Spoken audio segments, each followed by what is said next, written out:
બરાબર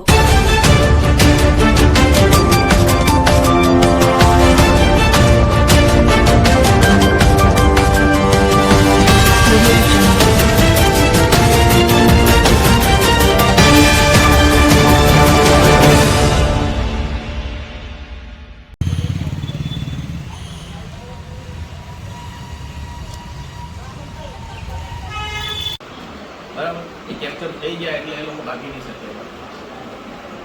એમાં તો શું છે, મોબાઈલ લઈને આમ કરું બે જણા આગળ નથી કંઈ પાછળવાથી કંઈ પહેલાં એટલે આ સરસ સિસ્ટમ આપણને આપવામાં આવી છે. અને આજે આપણે પૂરી એપ્લાય કરશું આજે અથવા કાલે. આજે રૂટ છે તમારો એ જોઈ લેશો. તમારો મસ્જિદનો જે વિસ્તારમાં આપણે મુસ્લિમ આગેવાનો, હિન્દુ આગેવાનો અને સિંધી આગેવાનોને બોલાવવામાં આવ્યા પોલીસ સ્ટેશન ખાતે. અને આગામી ઈદના તહેવાર નિમિત્તે, ચેટીચાંદના તહેવાર નિમિત્તે શાંતિ સમિતિની મિટિંગ લેવામાં આવી, જેમાં શાંતિનો સંદેશો પાઠવવામાં આવ્યો છે.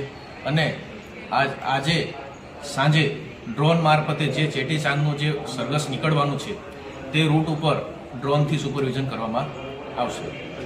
કયા રૂટથી ક્યાં સુધી જશે સાહેબ?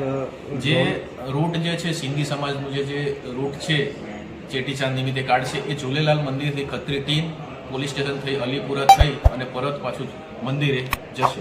અને આજે ડ્રોન જે નવી ટેકનોલોજીનો ઉપયોગ કરવામાં આવી રહ્યો છે, તો એના માટે જે ડ્રોનનું કેવી રીતનું પરિણામ હોય? ડ્રોનનું મુખ્ય કામ એવું છે કે કોઈક રાયોટિંગના ગુનાઓ થઈ જાય, કોઈ જગ્યાએ રાત્રિની જે ચોરીઓ ગરફડો થાય એના પર નાઇટમાં પણ રોજે રોજ નાઇટમાં પણ અલગ અલગ ટાઉનોમાં, મોટા મોટા શહેરોમાં આપણે એનાથી આપણે રાત્રિ દરમિયાન ચેકિંગ કરતા હોઈએ છીએ. દિવસ દરમિયાન ટ્રાફિકની સમસ્યા નિવારણ માટે અથવા તો અમુક એવી ઝાડીવાળી જગ્યાએ જ્યાં તૈયારીમાં પોલીસ ના પહોંચે તેવી મોકલી અને આવી અસામાજિક પ્રવૃત્તિઓ ચાલતી હોય એના પર વોચ રાખવામાં આવે છે. બોડેલી સ્ટેશન પર કેટલા ડ્રોન છે?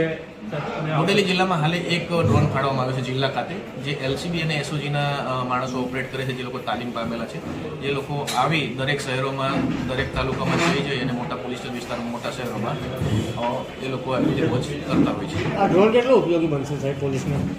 ડ્રોન જે છે ભવિષ્યમાં એક પછી સરકારશ્રી એમાં વધારો કરશે, પણ હાલે જે છે એનો ઉપયોગ છે સૌપ્રથમ તો ટ્રાફિક નિયમ, અસામાજિક પ્રવૃત્તિઓ જે થાય છે તે સિવાય ક્યાંક રાયોટિંગના બનાવો બની જાય તો ઉપયોગી થાય. રાત્રિ દરમિયાન જે જગ્યાએ પોલીસ પહોંચી ના શકે તો ડ્રોનથી આપણે સારી રીતે એ ડ્રોનથી આખા ટાઉન ઉપર વોચ રાખી શકીએ. તે આગામી સમયમાં જે ચોરીના બનાવો, ગરફડના બનાવો બનતા હોય તો એને રોકવા માટે આપણે ઉપયોગી થઈ શકશે. શું નામ છે?